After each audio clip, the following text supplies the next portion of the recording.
The crystal halls of the Great Assembly on Kepler 442b hummed with a sound like breaking glass. Leerily pressed her translucent hand against the communication console, her skin shifting from pale blue to deep purple as fear crept through her body. The dying planet shook beneath her feet again, another reminder that time was running out. "Council of the Galactic Confederation," she spoke into the transmitter, her voice carrying across the vast distances of space. "This is Ambassador Lyrily of the Zaphirian people. We send this message in our hour of greatest need." Her skin flickered to gold as hope filled her heart. Surely the great civilizations of the galaxy would help. They had to help. The Confederation spoke of unity, of cooperation between the stars. 12 mighty species working together for the good of all. That was what the broadcasts always said. "Our world is dying," Lyrily continued, watching through the great windows as another volcano went dark in the distance. "The core grows cold. The heat that has powered our cities for 10,000 years fades with each passing day. Our people number nearly 2 billion souls. We have perhaps 6 months before the last thermal vents fail." She paused, looking at the datapad in her hands. The numbers were clear, calculated with Zaphirian precision. Population, time remaining, evacuation requirements. Everything laid out in neat columns that meant life or death for her entire species. "We request aid in relocating our population. We offer our knowledge of crystal technology, our skills in harmonic engineering, our art and culture. We ask only for the chance to continue existing somewhere among the stars." The transmission ended. Now came the waiting. Lyrily stood in the crystal chamber beneath the capital city, where the Council of Elders gathered. Around her, beings of living crystal sat in meditation, their bodies glowing with the last thermal energy their world could provide. Elder Thanon, ancient beyond measure, opened his eyes. They shimmered like diamonds in firelight. "The response comes," he said simply. The great screen activated, showing the chamber of the Galactic Confederation. 12 species sat around a table made of pure energy, their forms representing the diversity of known space. The Altarians tall and graceful with their silver skin, the Centaurans floating in their environmental suits filled with methane gas, the massive Krogan with their rock-like hide, the silicon-based Nixari looking like living statues. At the head of the table sat High Coordinator Zeltak, an Altarian whose silver face showed no emotion. His voice came through the speakers with cold precision. "The Confederation has reviewed the petition of the Zaphirian people. We have analyzed your situation, your capabilities, and your potential contributions to galactic civilization." Lyrile's skin brightened to gold. This was it. The moment of salvation. "The analysis is complete," Zeltak continued. "The Zaphirian relocation request is denied." The words hit like a physical blow. Lyrile's skin went from gold to silver to black in seconds. Around the crystal chamber, the elders made sounds like wind chimes in a storm. "The economic cost of relocating 2 billion individuals exceeds acceptable parameters," the Altarian representative, Minister Corval, explained. His tone suggested he was discussing cargo shipments rather than living beings. "The Zaphirian technology, while interesting, offers no significant advantages over current Confederation systems. The resources required would be better allocated to more pressing concerns. Furthermore," added the Centauran delegate, her voice bubbling through her methane environment, "suitable worlds within Confederation space are limited. Priority must be given to established members and their expansion needs." One by one, each species delivered their verdict. The Nixari spoke of biological incompatibility. The Krogan mentioned territorial disputes. The insectoid Thraxi cited philosophical differences. Each reason was logical, calculated, and utterly without compassion. Lyrili found her voice at last. "We are not asking for charity. We offer fair exchange. Our crystal technology could enhance your communications. Our harmonic engineering could improve your ships. We ask only for empty worlds, places you do not want or need." High Coordinator Zelthak's expression did not change. "The decision is final. The Confederation operates on principles of efficiency and mutual benefit. The Zaphirian proposal does not meet these standards. What you are telling us," Elder Thanon spoke for the first time, his ancient voice carrying across space, "is that we should die quietly, so as not to inconvenience you. We are telling you that the Confederation has responsibilities to its existing members," Zelthak replied. "Resources are finite. Choices must be made based on logic and benefit, not emotion." The screen went dark. The chamber fell silent except for the sound of cooling crystal and dying thermal vents. Lyralee's skin had gone completely black, the color of despair and death. Around her, the elders sat in stunned silence, 2 billion people, dismissed with the cold calculation of a budget meeting. "So this is how we end," whispered Elder Moran, her voice like distant music. "Not in war or catastrophe, but in a conference room where we are judged unworthy of life." For 3 days, the crystal cities of Kepler 442b grew darker and colder. The great thermal generators that had powered their civilization for millennia continued their steady decline toward silence. Families gathered in the crystal gardens, their skin colors muted and gray. Children who had never known anything but the warm caves and glowing halls of their world asked questions their parents could not answer. Lyralee spent those days in her office, sending desperate messages to smaller civilizations, to independent traders, to anyone who might listen. The responses were always the same. "Tragic situation. Wish we could help. Perhaps the Confederation will reconsider."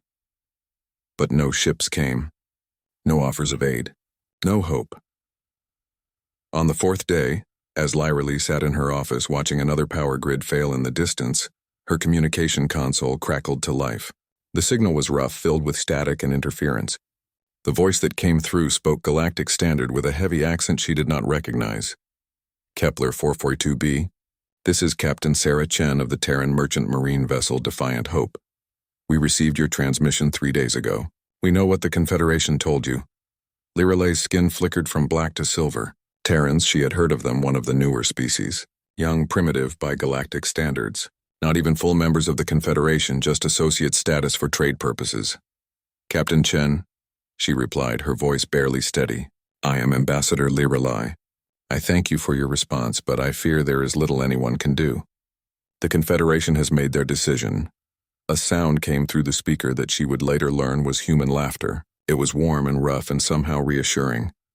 "Ambassador, the Confederation doesn't speak for everyone. We're 3 days out from your system with a fleet of rescue ships. Start getting your people ready for evacuation. We're coming to get you." Lyralee's skin blazed gold so bright it lit up the entire office. "Captain Chen, you cannot be serious. 2 billion people. The cost, the logistics, the resources required. Already figured out." Chen's voice crackled back. "We've got cargo haulers, passenger ships, mining vessels, even a few converted cruise liners. It'll be tight, but we can do it.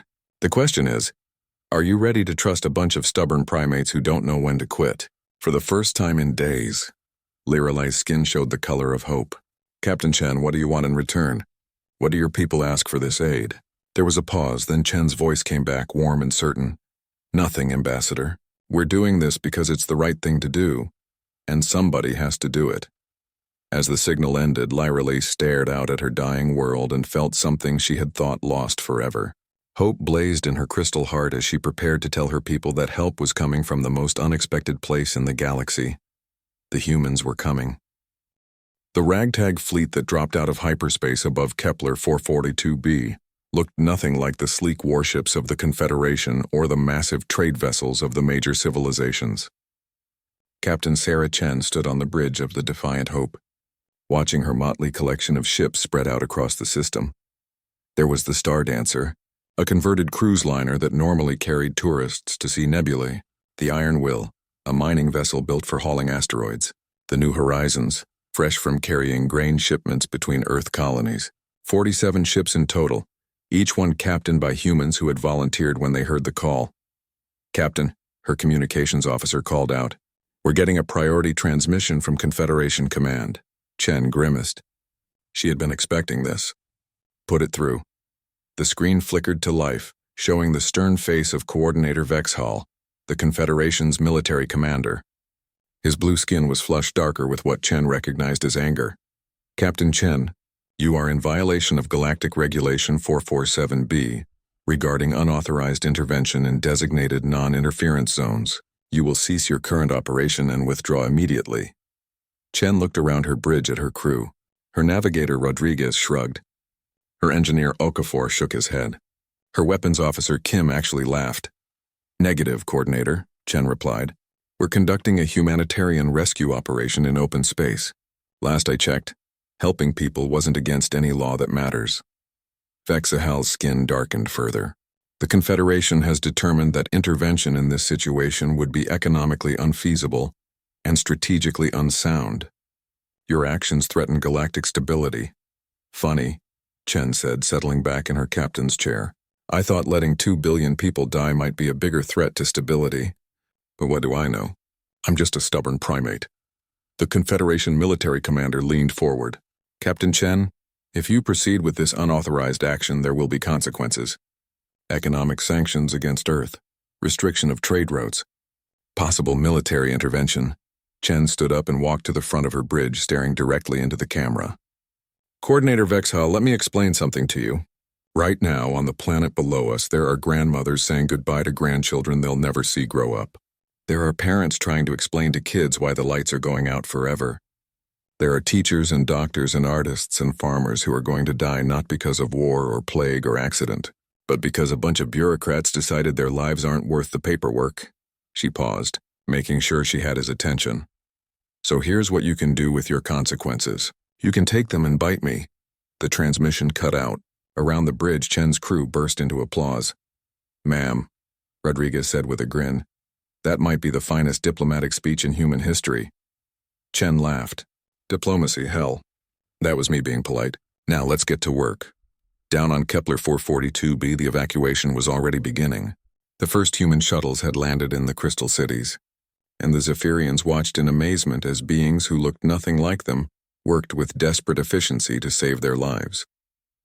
Dr. Amanda Foster, a xenobiologist from the research vessel Prometheus, knelt beside a young Zaphirian whose skin flickered between fear purple and curiosity gold. The child's parents stood nearby, their crystalline bodies showing the deep blue of worry. It's okay, Foster said gently, running her medical scanner over the child. I'm just making sure our life support systems will keep you healthy during the trip. The child's skin brightened to wonder silver. You're so soft, she whispered, reaching out to touch Foster's arm. And warm. Are all humans warm? Foster smiled. We run a bit hot, yeah. That's going to help, actually. Our ships are built for species that need warmth. Across the city, human engineers worked alongside Zaphirian technicians to modify life support systems. The crystalline beings needed specific mineral supplements in their air, particular frequencies of light, and temperatures that would have frozen most other species solid. Chief Engineer Marcus Webb stood in the engine room of a Zaphirian transport ship, his hands covered in crystal dust as he worked to integrate human technology with Zaphirian systems. This is incredible, said Thalion, a Zaphirian engineer whose skin glowed with excitement yellow. Your fusion reactors, they could power our crystal matrices at twice the efficiency. Webb grinned. Wait until you see what your harmonic resonators can do for our shield generators. My chief back home is going to lose his mind when he sees these readings. The partnership was unlike anything either species had experienced. The Zaphirians were used to careful, methodical processes that took months of planning. The humans attacked problems with creative chaos that somehow worked. When the first joint modifications were complete, they had created hybrid systems that outperformed either technology alone. But not everyone was happy about the rescue operation. 3 days into the evacuation, a Confederation patrol fleet arrived in the system. 6 sleek warships, their hulls gleaming with advanced armor and weapons that could crack planets. The fleet commander, Admiral Nextar of the Altarian Navy, opened communications with the human fleet. Captain Chen, this is Admiral Nextar. You have been ordered to cease this operation. We are here to enforce Confederation authority. Chen looked at her tactical display. 47 human ships, most of them barely armed cargo haulers, facing 6 Confederation warships that could probably take them all out in under 10 minutes. Admiral, she replied calmly. We're in the middle of rescuing people. You'll have to wait your turn. There will be no rescue, Captain. The Confederation has voted. These people are to remain on their world. Chen felt something cold settle in her stomach. Are you telling me you're going to use military force to stop us from saving lives? If necessary. The human fleet went silent for a moment. Then one by one the ships began to respond. Not to the Admiral, but to each other on open channels that everyone could hear. This is Captain Williams of the Star Dancer. I've got 3,000 Zaphirian civilians on board. If you want them, you'll have to go through me. Iron Will here. I'm carrying 5,000 refugees and I'm not stopping for anyone. New Horizons standing by. My hold is full of families. You want to explain to them why they have to go back and die? Ship after ship declared their position. Cargo haulers, passenger vessels, mining ships, even a small science vessel with a crew of 12. Every single human captain made the same choice. Admiral Nextar found himself facing something the Confederation had never encountered. A fleet united not by orders or profit or strategic advantage, but by the simple belief that saving lives mattered more than following rules. Captain Chen, he said finally, you are forcing my hand. We have superior firepower. Stand down or we will open fire. Chen looked around her bridge. Her crew stared back at her, waiting. She thought about the Zaphirian children she had seen, their skin bright with hope for the first time in months. She thought about the families being reunited with relatives they thought they would never see again. She thought about the principles that had driven humanity to the stars in the first place. Admiral, she said quietly, if you want to be remembered as the military commander who opened fire on refugee ships to enforce a genocide, that's your choice. But you'll have to live with it. And so will history. The silence stretched across space. 6 Confederation warships held position around 47 human vessels. Weapons powered but not yet firing. Finally, Admiral Nextar's voice came back. Flat and emotionless, Confederation fleet, stand down. Continue your operation, Captain Chen. But understand that there will be consequences for this defiance. There already are consequences, Chen replied. 2 billion people get to live. I can handle the rest. As the Confederation fleet withdrew, the human evacuation continued. And across the galaxy, on dozens of worlds, other species began to ask themselves a simple question. If the humans could stand up to the mighty Confederation for the sake of strangers, what else might be possible? The Wolf 359 system had never seen so much activity.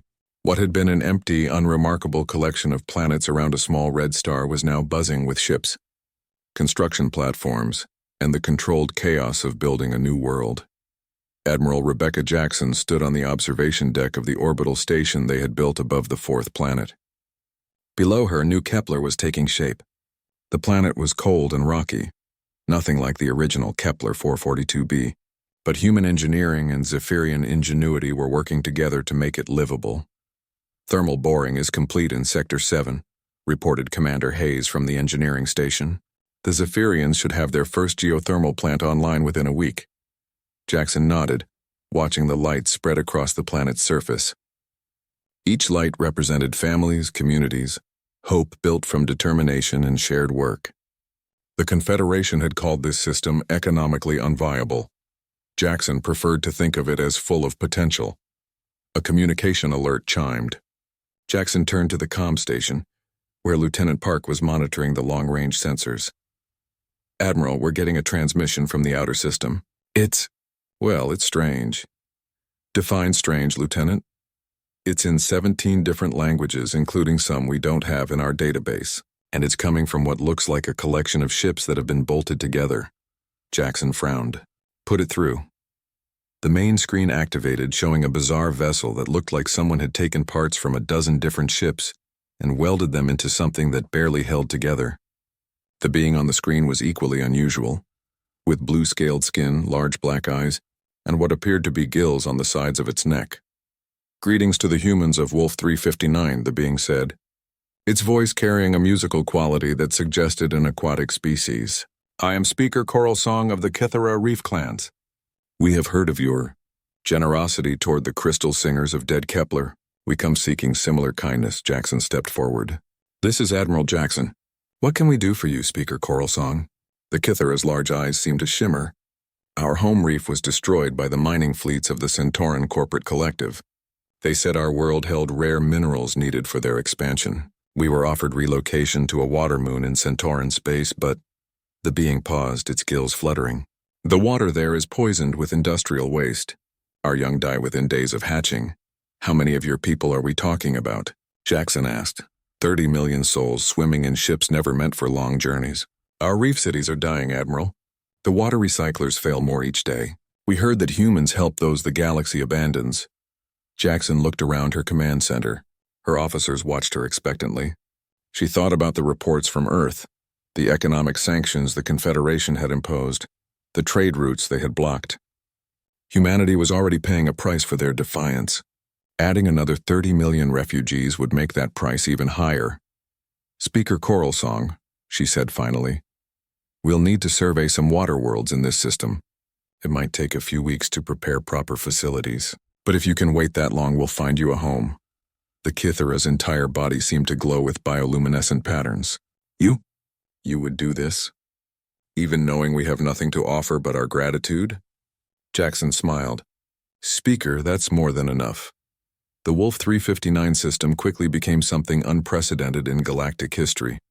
A place where species that had been cast aside by the great powers worked together to build something new.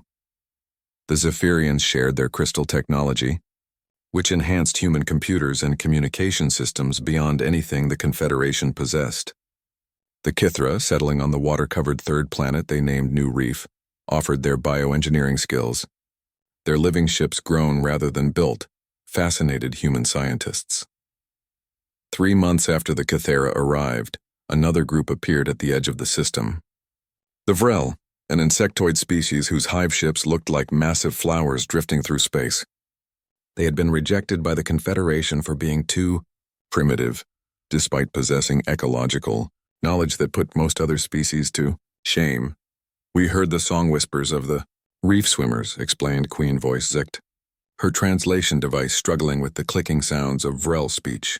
They say the warm bloods make homes for the unwanted. We seek soil space for our nursery pods, Admiral Jackson, now effectively governing what was becoming known as the Wolf 359 Alliance, found herself facing logistical challenges no military academy had prepared her for. Housing refugees was one thing. Creating a functioning multi-species civilization was something else entirely. But somehow, it was working. Dr. Foster, now the Alliance's chief xenobiologist, stood in her laboratory watching something extraordinary. A Zaphirian crystal matrix had been grown around a Kithera bionode, creating a computing system that was part mineral, part living tissue. The hybrid technology processed information faster than anything previously imagined. It's learning, she reported to Jackson during their weekly briefing. The bionode adapts the crystal matrix to new problems while the crystal provides stable long-term memory. The Vrel want to add their pheromone-based networking protocols to create a truly integrated system. Jackson shook her head in amazement. 3 species the Confederation threw away, and they're creating technology that makes Confederation systems look like stone knives. It gets better, Foster continued. The Zaphirians have figured out how to use Kithera bioluminescence to enhance their crystal displays. The Vrel are teaching us soil management techniques that could triple crop yields on marginal worlds. And the humans? She grinned. We're providing the crazy ideas that make it all work. But the Confederation was not sitting idle. Economic sanctions against Earth had escalated to a complete trade embargo. Human ships were banned from Confederation space. Several Earth colonies had been cut off from supply lines. Ambassador Torres sat in her office on the Confederation capital world, reading reports from Earth. Food shortages in the outer colonies. Medical supplies running low on frontier worlds. The pressure was building for humanity to abandon their refugee populations and return to Confederation good graces. A communication chimed on her desk. High Coordinator Zelthak appeared on her screen, his silver face showing what might have been concern. Ambassador Torres, the Confederation Council wishes to make a final offer. End the illegal colonization activities in Wolf 359.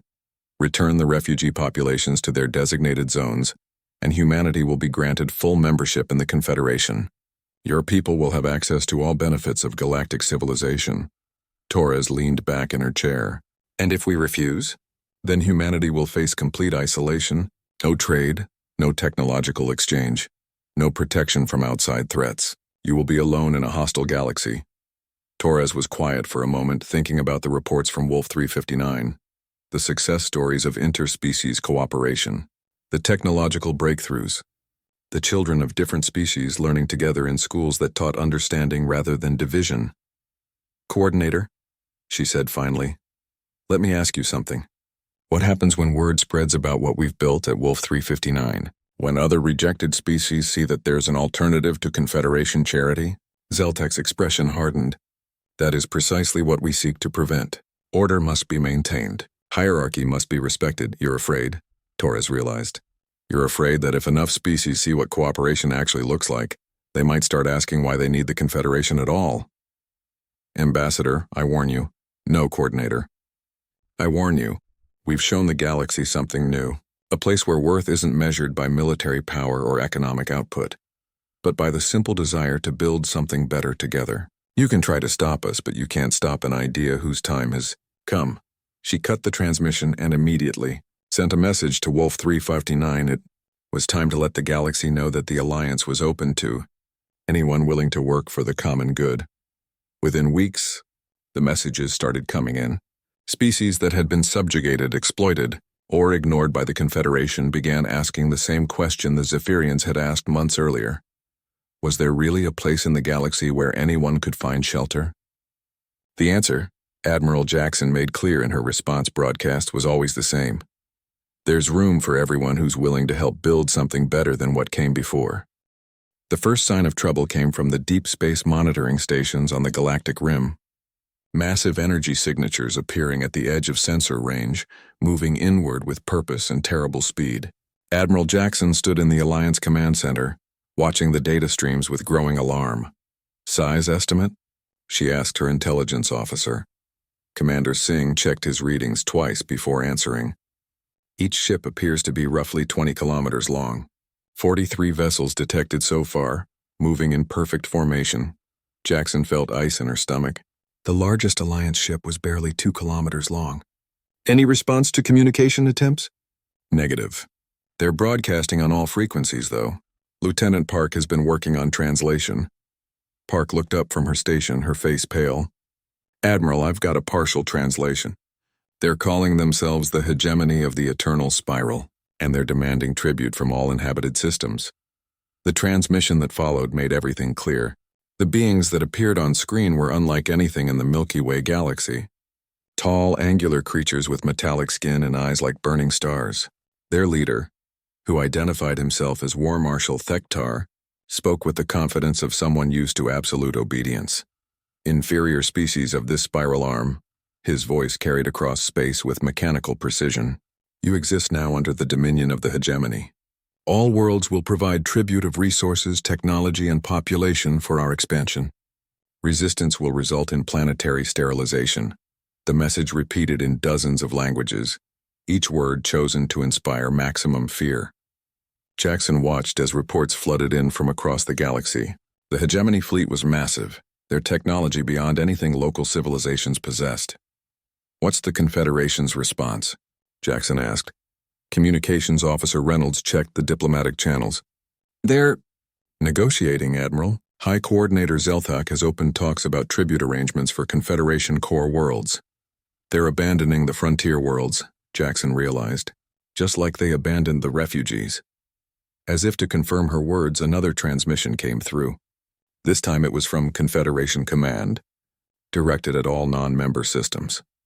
By order of the Galactic Confederation, all frontier territories and non-aligned systems are declared outside Confederation protection. These regions are considered expendable in negotiations with the Hegemony forces. Jackson stared at the screen. Billions of people, dozens of species written off without a thought. Again, Admiral, Singh called out. The Hegemony fleet is splitting up. Looks like they're heading for multiple targets. One group is, they're coming here. The Wolf 359 system had become home to over 50 million beings from a dozen species, refugees who had built new lives, children who had never known anything but the cooperation between worlds. All of them now in the path of an invasion force that saw them as nothing more than resources to be harvested. Jackson looked around her command center. Human officers worked alongside Zaphirian navigators, Cathera sensor specialists, and Vrel tactical analysts. The bridge crew that reflected everything the Alliance had built. Signal all civilian transports, she ordered. Begin evacuation of non-essential personnel to the outer system. Then get me Admiral Chen.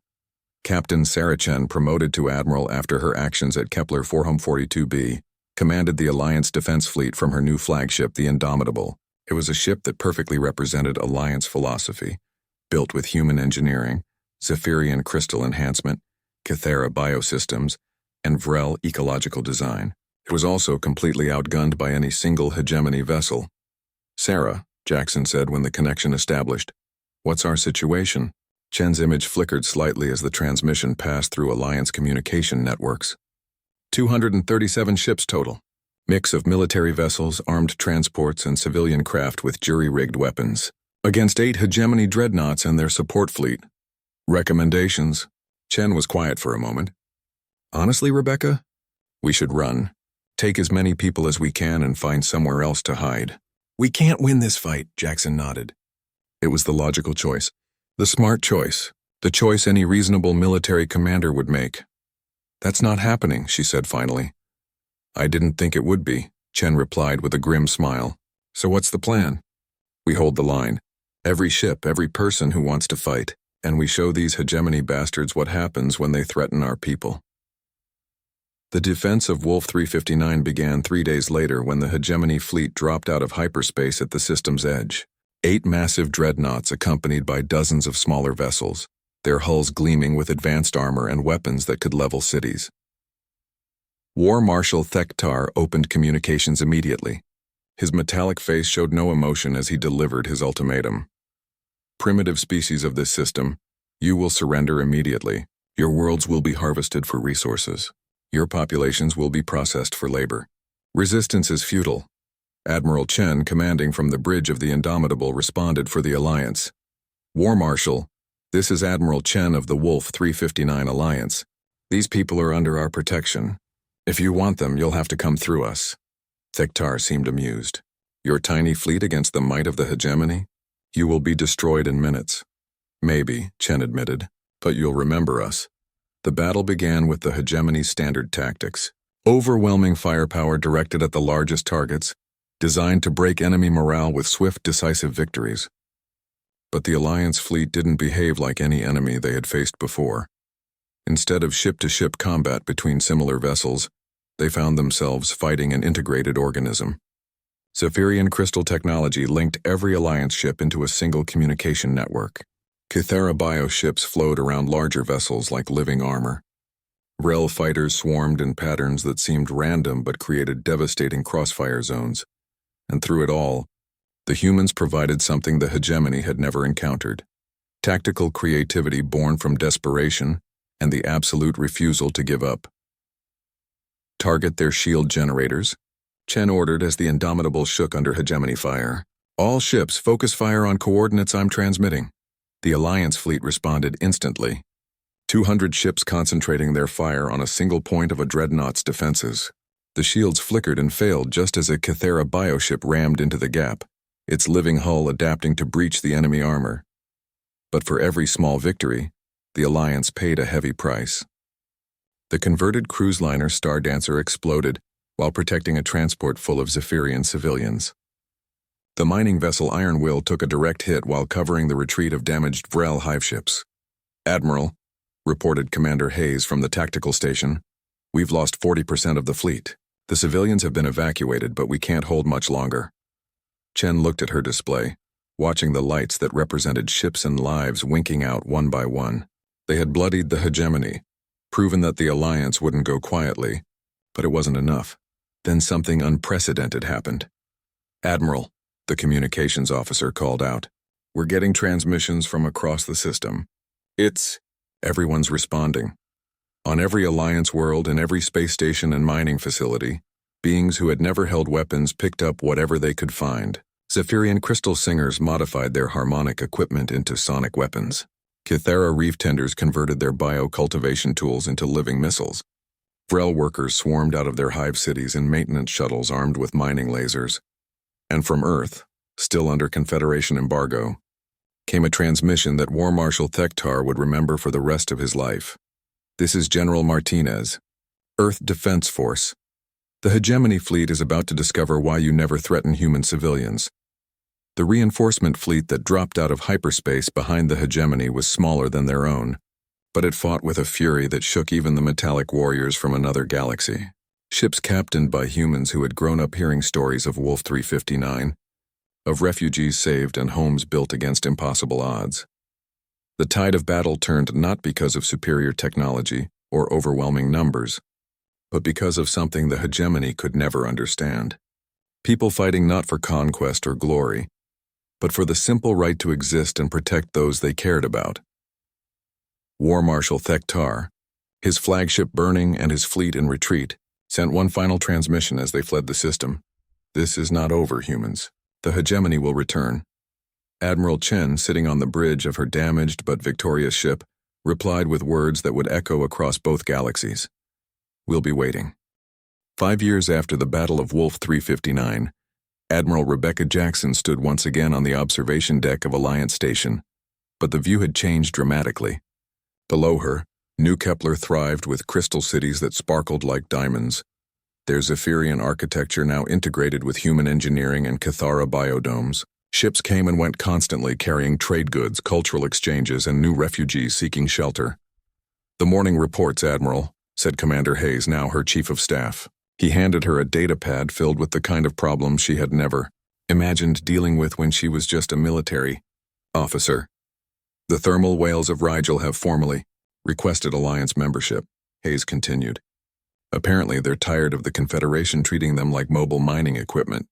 The AI collective at Proxima Centauri wants to establish an embassy, and we've got 3 more refugee fleets incoming this week." Jackson smiled as she scrolled through the reports. Each one represented species that had decided there was something better than the cold efficiency of Confederation rule. The word was spreading across the galaxy. There was a place where worth wasn't measured by military power or economic output, but by willingness to contribute to the common good. "What about the Confederation response?" she asked. Hayes checked his secondary pad. "Same as always. Economic sanctions, trade restrictions, warnings about harboring dangerous refugees. But Admiral, we're getting reports that some of their member worlds are asking uncomfortable questions." That was the development that worried the Confederation leadership most. The Battle of Wolf 359 had been broadcast across the galaxy, showing something unprecedented. A collection of worthless refugee species defeating one of the most powerful military forces ever encountered. More importantly, it had shown them doing it together, fighting for each other rather than just for themselves. On the Confederation capital world, High Coordinator Zelthak faced his own set of problems. The carefully maintained order of galactic civilization was fracturing as more species began to question why they needed the Confederation at all. "The Rigel system has declared independence," reported Minister Corval, his silver skin showing stress patterns. "The Proxima AI Collective has withdrawn from all Confederation technology sharing agreements. Even some of our core worlds are demanding explanations for our response to the Hegemony invasion." Zelthak stared at the galactic map, watching as system after system shifted from blue Confederation markers to the green of Alliance membership or the gray of neutrality. "How many worlds have we lost?" 47 systems have joined this alliance. Another 32 have declared independence. The economic impact is becoming significant. The Altarian leader's face showed no emotion, but his skin had taken on the deep silver of deep concern. "What are they offering that we cannot?" "From our intelligence reports," Corval consulted his data, "they appear to be offering nothing but mutual cooperation and shared defense. No economic requirements, no technology transfers, no strategic obligations. They simply ask that members contribute what they can to the common good." "Preposterous," Zelthak said. "Civilization requires order, hierarchy, efficiency. What they describe is chaos. Yet it seems to work," Corval replied quietly. "Their technological development rate exceeds our own. Their defense capabilities, while distributed, proved effective against the Hegemony. And their worlds report higher satisfaction indices than any Confederation system." Zelthak was quiet for a long moment. Finally, he made a decision that would have seemed impossible 5 years earlier. "Arrange a meeting with Ambassador Torres. It's time to negotiate." The meeting took place in neutral space aboard a specially constructed station that showcased the best of both civilizations. Ambassador Torres arrived with a small delegation that perfectly represented the Alliance philosophy. Herself, Admiral Chen, Ambassador Lyrelay of the Zaphirians, Speaker Choral Song of the Cathara, and Queen Voice Zicht of the Vrel. High Coordinator Zelthak brought the full weight of Confederation authority, representatives from all 12 member species, military advisors, economic specialists, and enough diplomatic protocol to stage a small war. The negotiations began with Zelthak's opening offer. "The Confederation is prepared to offer humanity full membership, with all the benefits and protections that status provides. In exchange, you will cease your unauthorized refugee operations and integrate your alliance members into existing Confederation structures. Torres leaned back in her chair, looking around the table at her colleagues. Lyreli's skin showed amused gold. Coral Song's gills fluttered with what Torres had learned was Cathera laughter. Queen Voice Zach's translator produced a series of clicks that definitely indicated humor. Coordinator, Torres said finally, let me make sure I understand. You want us to abandon everything we've built, turn our backs on the people we've sworn to protect, and join the same organization that left them to die in the first place? You would gain access to advanced technology, protected trade routes, military support. We have technology, interrupted Admiral Chen. Better than yours. Actually, since ours is designed by species working together instead of competing, we have trade routes with anyone who wants to trade fairly. And as for military support, and she smiled, ask the Hegemony how that worked out. Zelthak's skin darkened.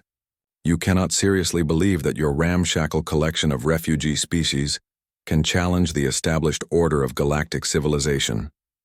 Ambassador Lyrely spoke for the first time, her skin glowing with the warm gold of confidence. Coordinator, when my people were dying, your established order decided we weren't worth saving. The humans saved us anyway. When the Hegemony came to destroy us, your established order negotiated for the safety of your core worlds and abandoned everyone else. We saved ourselves. Furthermore, added Speaker Coral Song, her musical voice carrying easily across the chamber, your established order is built on the principle that some lives matter more than others. Our alliance is built on the principle that all lives matter equally. Queen Voice Zizek's translator produced rapid clicks. The hive mind agrees. Confederation way says strong eat weak. Alliance way says strong protect weak. Better for all larvae. Zelthak looked around the table at beings he had been taught to see as inferior, primitive, expendable. But there was nothing inferior about their technology. Nothing primitive about their diplomatic skills. Nothing expendable about their conviction. What do you want? He asked finally. Torres smiled. Nothing from you, Coordinator. But we're willing to offer you something. Which is a seat at our table. Not as rulers, not as superior beings graciously allowing others to exist, but as equals, partners in building something better than what came before. The Altarian leader stared at her. You're asking the Confederation to abandon everything we've built. We're asking you to help us build something better, Torres corrected. A galaxy where refugees don't die because bureaucrats decide they're not worth saving. Where military might is used to protect the innocent instead of enforcing tribute. Where cooperation matters more than domination. Zelthak was quiet for a long time. Finally he spoke. And if we refuse? Then you continue as you are, Torres said simply. But every species that gets tired of being told their worth is measured in economic output or strategic value will know there's an alternative. Every refugee fleet, every exploited world, every forgotten people will know there's a place where they can find shelter. The negotiations continued for 3 more days. But the real decision had been made in that first exchange. The Confederation could try to maintain the old order, but the galaxy had seen something new. A place where the strong protected the weak instead of exploiting them. 6 months later, Admiral Jackson stood on the observation deck of Alliance Station, watching the latest group of ships arrive. These weren't refugees fleeing disaster or oppression. These were Confederation worlds that had voted to join the Alliance, bringing their technology, their resources, and their people to help build something unprecedented in galactic history. A true democracy of species, where worth was measured not by what you could take, but by what you were willing to give. Dr. Foster joined her at the viewing port, carrying her latest research reports. The integration protocols are working better than we hoped, she said. The new Altarian bioenhancement techniques, combined with Zaphirian crystal technology and human medical knowledge, are revolutionizing healthcare across Alliance space. Jackson nodded, watching a group of children playing in the station's central park. Human kids ran alongside young Zaphirians whose skin sparkled with laughter colors. Kaithara youngsters swam in specially designed pools while Vrel larvae practiced flying in low-gravity chambers. You know what I think about when I watch them? Jackson said. What's that? I think about how different the galaxy might have been if we'd built this 1,000 years ago. How many species might still be alive if someone had been willing to offer shelter when they needed it? Foster smiled. Well, we can't change the past. but we can make sure the future is better. In the distance, another ship was approaching the station. Its design was unfamiliar, probably from a species they hadn't encountered before. Another group seeking the shelter that the galaxy had denied them, but that humans had offered.